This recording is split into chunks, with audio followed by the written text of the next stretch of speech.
Can you believe we are on day 3 already? This week has gone by so fast, and I'm so excited that you're back to join me for kind of the most exciting day. So if you haven't had a chance to start stitching yet, don't feel rushed. You have plenty of time. These videos are not going anywhere. You can start anytime that you're ready. I have been blown away with the stitches that I've seen so far with your chain stitches and your back stitches. So keep up the good work. You are doing amazing. I'd like to officially welcome you to day 3 of the 3-day stitch challenge. So we have a lot to cover today. First, we're gonna go over how to do the lazy daisy stitch, and then we're gonna put it together into a little challenge. So from your starter guide that you should have already downloaded, you will have picked out a template that you want to use today, and we're gonna do all 3 stitches on our template to kind of practice. So first up, we're gonna dive right in. We're gonna do our lazy daisy stitch, and then I will meet you back here to talk about our project. Stay tuned till the end of the video to find a special offer that I have for you. So the lazy daisy is a looped petal shape. It's excellent for creating flower petals, small leaves on a stem, or you can even place them by themselves for little designs or for petals on their own. So last stitch today, we are doing the lazy daisy. I have my needle and thread with the knot at the end, just like the other stitches. I'm gonna make a dot in the middle and then 5 points. 1, 2, 3, 4, 5. Can you see that? Okay, all about equal distance apart. The lazy daisy kind of mimics the chain stitch, and I'm about to show you how. Pull all the way through until you feel that knot. Go back down the center.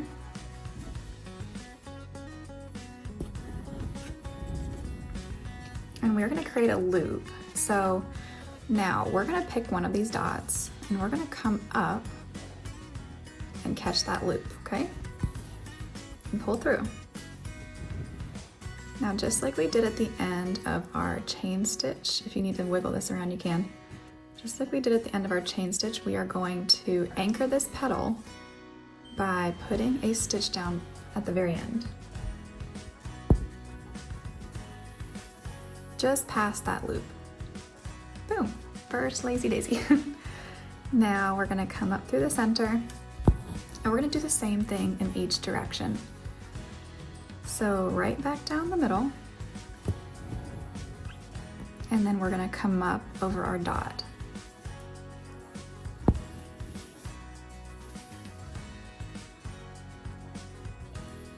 And then down just past it to anchor it down. And repeat this all the way around. So these are pretty cool because you can either make this into a little flower and you can do a group of them, or you can just stitch these petals across a stem.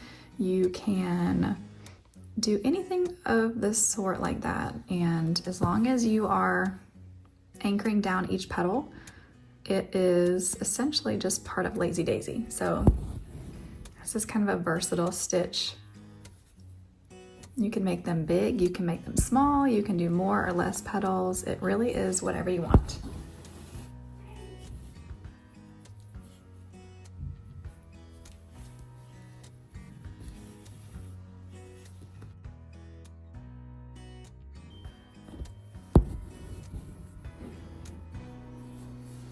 Right back down in the center, come up on our last dot and put our loop over it.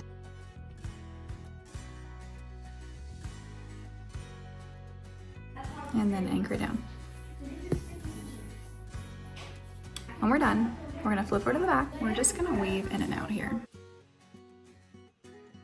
Just like we did the other stitches, this is just the easiest way I know to tie off in the back.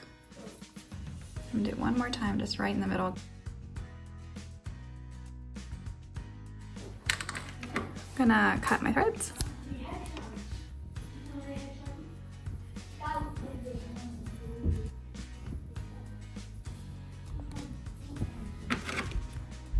So I wanted to show you one other trick about the lazy daisy. So as I mentioned, you can use the lazy daisy as an entire flower, or you can use it as petals. So if you have a design like this with a stem and then the petals that are rounded, you can make individual petals. So you can come up from the bottom, put your needle back down where you came up through, just like a chain stitch and just like the one petal on a lazy daisy.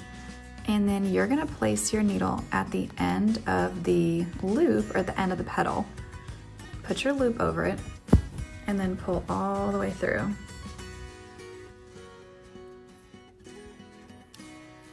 And then stick your needle back down right at the end.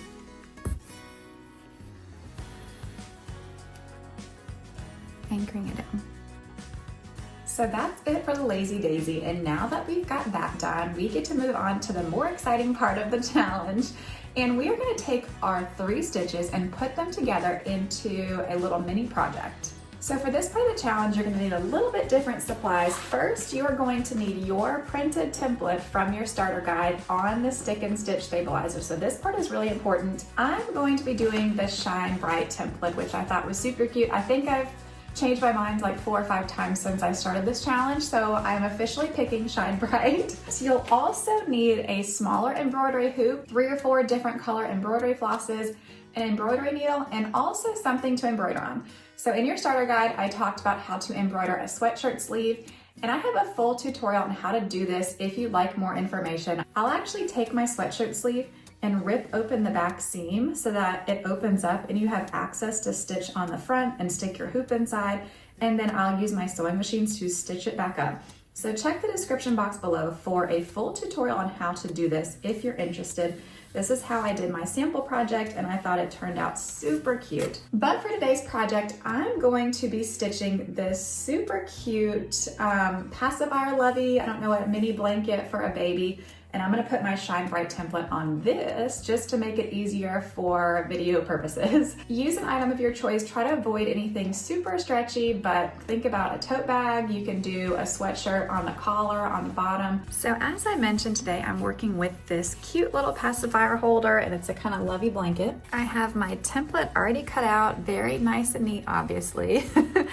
I also have 3 colors of embroidery floss that I've picked out, and then my hoop. So before you get started stitching, it's important to kind of map out how you want your stitches and kind of colors and what you want to do. So in the templates that I provided with you, minus this one, I guess I can put it back. In the templates that I provided with you in our 3 stitches, the back stitch, the chain stitch, and the lazy daisy, we are going to kind of utilize all of them, and I picked these patterns not only to be inspirational, but that you can use all 3 of those stitches inside these patterns. You can choose to do the chain stitch on the lettering. You can choose to do it around the border. You can do the back stitch around the border. And then the places like this, you can put in a lazy daisy. You can do a single petal here for the heart. Really, you can completely make this your own, which is kind of the best part. If you want to add something in, so for example, for the yes you can add a lazy daisy over here, or you can choose not to put a lazy daisy in there at all. These are 100% customizable. Just because it's not on here doesn't mean that you can't add it in. If you have a water-soluble pen, you can put the dots off to the side. So first step is to remove the paper backing from our stick and stitch stabilizer. I'm gonna press down really well in all directions here. I'm gonna go ahead and hoop my work. So real quick for mine, I am going to do the back stitch across the shine, and then I'm gonna do my chain stitch for the bright, and then I'm gonna do individual petals for the shine, and then back stitch all around. So just so you know, this will take a little bit of time. Don't feel like you have to complete this in one sitting. Kind of work at your own pace. Let's get started. So I'm back with my handy dandy hoop holder here, and in an effort to kind of keep this moving at a good pace, you're gonna see me skip around a lot, but I'm gonna try to include as much information as I can. But I'm going to start off with the back stitch. And since this is a smaller area that I'm working with, I'm gonna do smaller stitches. If I were working down here with the back stitch, obviously I would take much bigger stitches. But to keep things looking nice and neat, I'm gonna work on smaller stitches, and as we spoke about on day 1, I'm making sure that my needle goes right back down into the hole from the last stitch.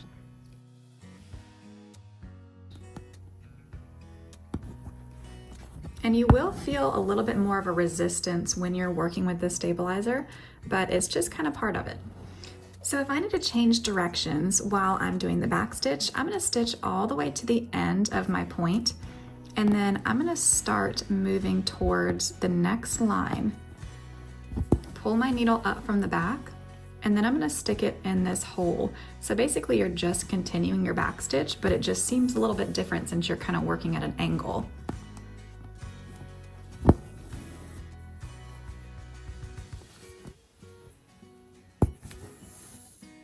So here you can do a French knot, but I'm gonna actually just do a back stitch right here. So instead of tying off, I'm just gonna jump up here and put a little stitch in and then go back down to my line where my eye is.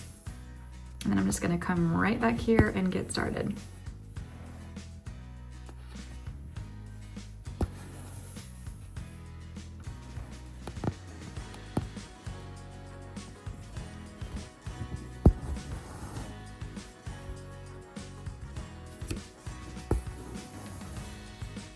Last little tip here is when I'm coming up to an E, I will stop and kind of go right at this angle and then continue around, if that makes sense. I know there's E's in a lot of the templates here.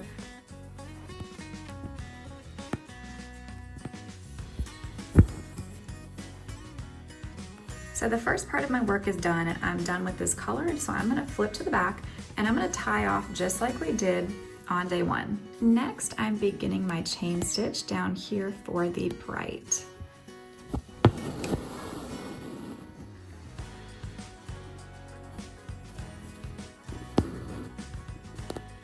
So when you're working with something, be careful that you're not accidentally stitching through whatever it is on the back side. Now that I'm coming to a stopping point where I need to reverse and switch directions, I'm going to make one more chain stitch to finish the top of this V and pull it all the way through. And then I'm gonna do an anchor stitch just over this last stitch right here. And then I'm gonna come up right next to it, going in the opposite direction to finish this V.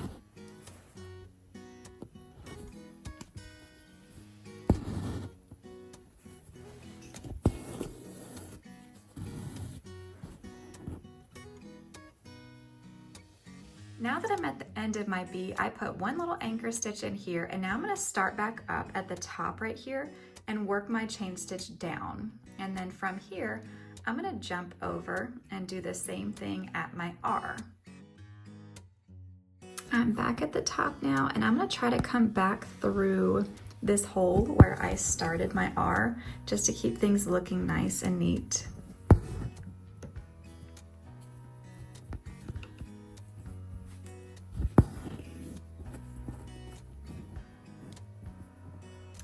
So I'm almost at the end of my R, and at this point, I'm just gonna keep stitching through this bottom section, starting and stopping when I need to. If I need to anchor down my stitch to start a new line, I can do that. And we're just, like I said, we're gonna keep moving, and I will meet you at the end. If you have questions while you're moving through your project that you think of, please leave them in the comments below and I will answer them as quickly as I can. So real quick, I'm going to do a few lazy daisy petals up here. And remember, you can take your template and completely make it your own. If you want to do an entire flower here, you sure can. If you want to skip the lazy daisy entirely, you definitely can do that too. So I'm going to take some little short petals here, and I'm going to make 3 equally sized ones to kind of show off this little shine part.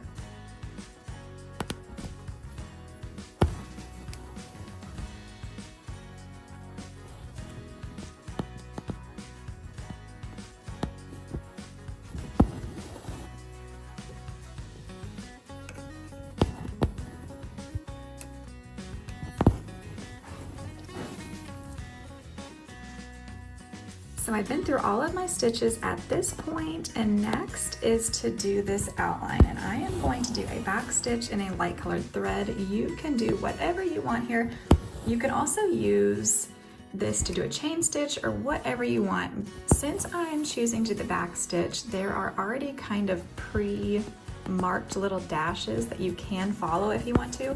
If you find that that is too small, you can kind of skip over and make them bigger. So I'm gonna work around here. I might have to stop and get more thread, but this is gonna take me a few minutes to get around all of this. And I will meet you back at the end to show you what to do next.